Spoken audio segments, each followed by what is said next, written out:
guys, it's Courtney Cooper, and I'm currently being attacked in my house by dogs.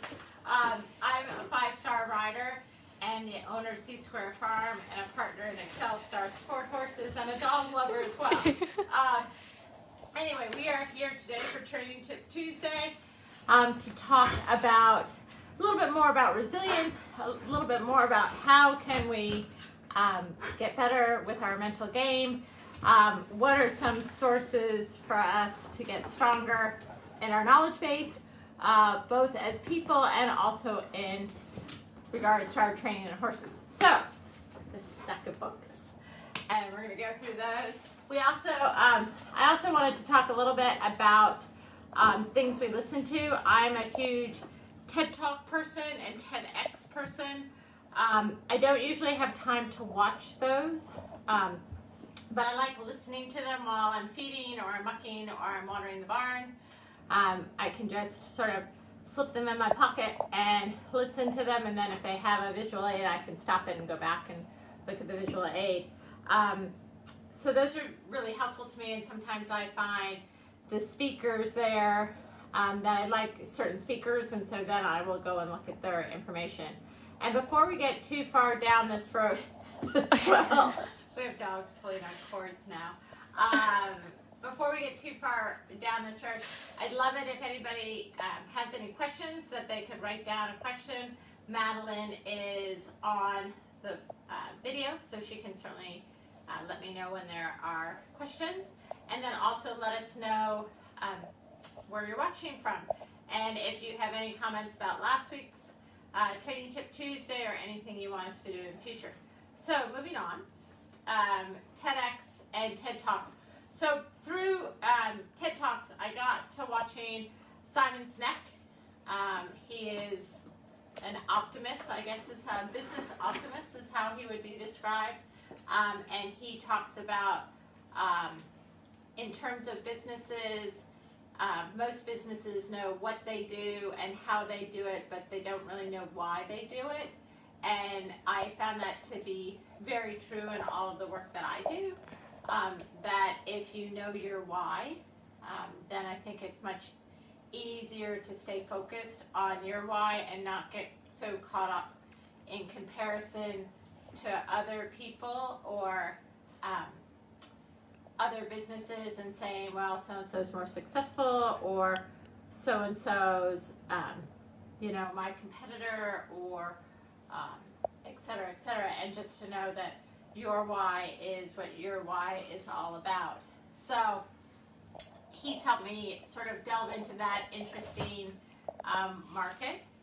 The other thing is I've really gotten into watching Brene Brown from her TEDx talk. Excuse us, now we're going to have a dog fight right in front of us. Brene Brown, who's great, and she is all about vulnerability and sort of how that can go to work for us and how it really is the basis for a lot of imaginative work and really finding yourself and encouraging other people to be at their best. So those are two people I like very much on TED, TEDx, and on their own independent podcasts and webcasts. I'm also a fan of Tony Robbins. I find some of his work to be quite good and motivational. So those are three people that I like listening to. Do you have any questions? Not yet, no. Okay, great. Has anybody written where they're watching from? I know where my mom's watching from. Oh, your mom's watching from Tennessee. Yes. Anyway, we'd love to hear where you guys are watching from. So let's sort of back up a little bit and let's go to the horse side of things and talk about books from the horse side of things, because that just talked about sort of the personal side of things. Flower apologizes. She has a cone right now, and so she's everywhere. So these are probably two of my earliest books. I think most people who've been doing this professionally for a very long time know that most problems come back around and around on horses, and so that's very much the case. And so getting a couple of books that you really find helpful, I find it's always nice because usually someone's been there before. William Steinkraus, for those of you who don't know history, was the first gold medalist for the U.S. in show jumping in 1968. And he wrote this book, Riding and Jumping. I believe he wrote it in the 70s. As you can see, it's very well dog-eared. And I actually got him to sign a copy of it. But, you know, write notes, and you can see I have some notes in here and things like that, because it's helpful. A lot of what he says is still helpful today. This is another book that I've used for a very long time. You can see it's actually coming out of its binding because it's been so well used. And what I love about this book is, you know, it has good pictures, but it also goes piece by piece. And a lot of the stuff might be a little outdated, like shipping wraps, and using pins on your bandages, and using flannels and cottons. Anybody who's worked for me knows how to do a flannel and cotton and pin bandage. But there are reasons we do them, and hay wisp. I've never done a hay wisp, but they do hay wisp in here. And like I said, you can just go through old books like this, and these things don't cost any money. You know, everybody's got access to a library. I know that's an old-fangled word for a lot of you young people, but you can also look it up on the internet, and certainly between Kindles and computers, you can get almost every book that's ever been written. So other books that I found very helpful through the years. This is a super one. If you've got a bang, a bump, a tendon, a ligament, and you're like, well, what does that mean? Because it shouldn't all be up to your vet. This is a great illustrated work that talks about legs, feet, knees, how things get broken, what they need to do to get fixed, screws, etc., and sort of what you can do with the physical part. So it talks about bones. It also will talk about ligaments and tendons and blood flow. So that's all real helpful. So if your horse, let's say, has a collateral ligament in a foot, where is that and what does it attach to and how does it work? Because I think sometimes if you can find those things out, they're real helpful to help you when you do the rehab on those things. And so this book goes hand in hand with this book that I've used for years, again, well, dog-eared. And again, most people have computers and the internet right now, but I'm sort of a pen and paper kind of girl. Wow, that's a really old x-ray, because we never have an x-ray that looks like that now. But anyway, but you'll just find things in here, and you can just sum through here, you know, like cataracts. What are they? How do they happen? What can we do? And so it's a great resource to find things for this, things like that. Questions? Any questions? My mom has a question. Oh, Kim has a question. What's your question, Kim? Well, Kim is the DC of Chattanooga Pony Club. But she says, our local club has a lot of, you might want to come back to it, has a lot of competitiveness between our younger members, ages 10 to 12. I always remind them to stay in their lane and focus on themselves. Any reading or words of advice you could recommend for kids in that age group? So all of these books that I'm showing you are, you know, easily read. Some of the theories might be a little bit tough. For example, when we get into, I didn't even pull it out, Dendrodi, who's a Frenchman. He is, sort of, his book is a little hard to read, I always found. But there's no problem making yourself more educated, and in fact, I don't know if I pulled it out or not. I don't think I pulled it out, but I have some really basic horse books, and certainly the Practical Guide of Horsekeeping is very basic. You know, it gets into some more, but it's an education, and I always tell people, if you don't know the past, you're doomed to repeat it, and so it's always nice to know things like who were the great horsemen of the world. And so I'm I'm a huge, if you look on my reading desk, I believe in reading a lot of biographies because I think it's real helpful to find out what people have done and what has worked in the past.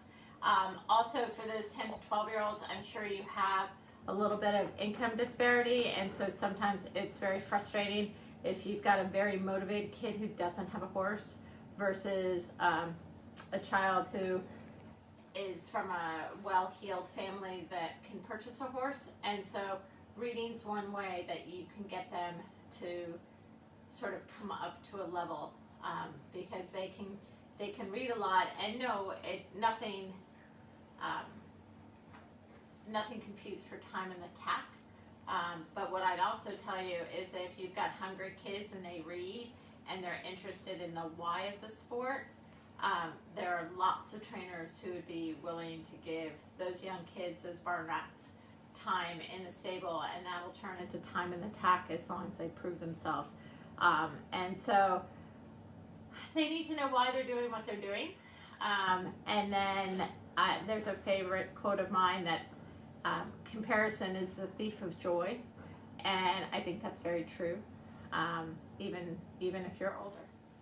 So anyway, so getting back to this, so I'm a huge believer in biographies, both horse people and business leaders, because I think if you're running your own business, a lot of times you can find yourself struggling with a problem that someone else has struggled with, and therefore you can get through the problem very easily.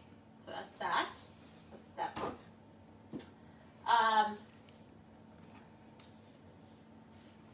Famous people. I couldn't actually find my Jimmy Wofford book, so my apologies to Jimmy, because I think I have all of your books. Oh, coughing dogs. I think I've actually loaned them out, but I do have Bert Denemethy's book, and Jimmy was one of my first teachers, and Jimmy is a huge believer in education and reading, and so to that end, he had suggested many books to me over the years, and one of them was the Denemethy Method, which Bert Denemethy was one of his early coaches. When he was at the team headquarters, he was able to watch Bert with the show jumpers while he was up there with Jack the Goff. So that's where that came from. Working again on biographies, Mary King. Mary King was... Are you okay, buddy? Dogs are really coughing and gagging. Mary King was quite a prolific rider. She still is. Her daughter rides now. She had a lovely horse, King William, who's the big white-faced horse here that we saw at the '96 Olympics in Atlanta. She was sort of an idol of mine. And I believe Mary's farm is only like 4 or 5 acres. So for all of you who are dealing with small tracts of land and wondering how in the world you're going to do it, Mary King's book. I suggest you read it. Another name from the past, Linda Allen. Great show jumping person and trainer. She wrote this book a few years ago. Lots of different exercises, great drawings on how to do things, what to do, why to do what to do, going from easier to harder. And sometimes you just get stuck as a rider, you know, in terms of, gosh, what am I going to do today? And you can go to one of these books and just be like, oh, that looks like something that might be fun. So you can do that, and then you can dog-ear it for later and say that really worked. Any other questions? None right now. Okay. And then this is a book that has been written by 2 of our good friends, Emma Ford and Kat Hill, who have incredible wealth of knowledge. And so the Event Groom's Handbook, which I couldn't find as well, which was the first book like this that I loaned out, that I did get back, but talked about all sorts about things, how to take care of horses. This does the same thing, but on a much more new and well done, well photographed basis. Emma and Kat are wonderful human beings who have just a huge wealth of knowledge when it comes to horses, and they have covered just about everything you'd ever want to know. How to braid, how to do top knots, how to bandage, how to have the numbers look well on the horse, how to do quarter marks, and what to do. And so this book, I think, is also a huge wealth of knowledge. Conehead. And certainly Emma and Kat also do clinics, and I would recommend you signing up for those. She also does clinics for professional grooms. I know a few years ago I had my professional groom go to one of her clinics with, I think there were like 7 or 8 other professional grooms for 4 and 5-star riders, where they handle more advanced topics. I'd recommend that as a professional, if you have a really good groom and you want them to get better, education's the key. So, moving back to how do we keep our sort of mental strength game and things going for us. Last week I talked about this book a little bit, Angela Duckworth and Grit. She is, I guess, technically a psychologist or a researcher who looks at grit, what it is, how to get it, how to develop it. I think this is a super book for anybody who wants to make themselves more gritty, who wants to sort of be able to withstand the storms that happen in your life, or for parents who want to make their children more gritty, or make their trainers who want to make their students more gritty. It's a really, really excellent book with lots of hands-on examples. It's not just number crunching. I'd highly recommend it. And then this book is sort of a piece that goes with it about how to get it, sort of a few more thoughts bringing Angela's work of passion and perseverance into sort of more useful terms. And then in terms of what to do when you are having a day, when you're just like, I have tried everything, and we all know at the end of the day you haven't tried everything, because nobody's tried everything, because there are too many things to try. But when you sort of are feeling a little bit beaten down, maybe you've had a bad fall, maybe your back hurts, maybe your foot hurts, maybe you're just feeling a little hurt by other people and you need some self-love. These are kind of a couple books that I go to. Don't Sweat the Small Stuff is little stories about, you know, what you can do to get better, and sort of how you can do different things like staying playful. There are a whole series of them, and they're a little bit like the chicken soup books, Chicken Soup for the Soul, etc. So I highly recommend that. And then a lot of people have probably seen this book, and these are, I don't know how you pronounce his last name, Charles Mackesay, but they're beautifully, it's actually really a story about the boy, the mole, the fox, and the horse, but it's sort of life lessons. And so,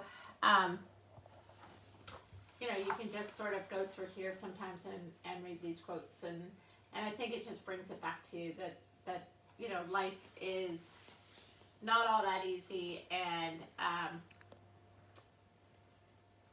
you know, for example, this says, "To be honest, I don't often feel that I have nothing interesting to say," said the fox. And you know, the horse says, "Being honest is always interesting."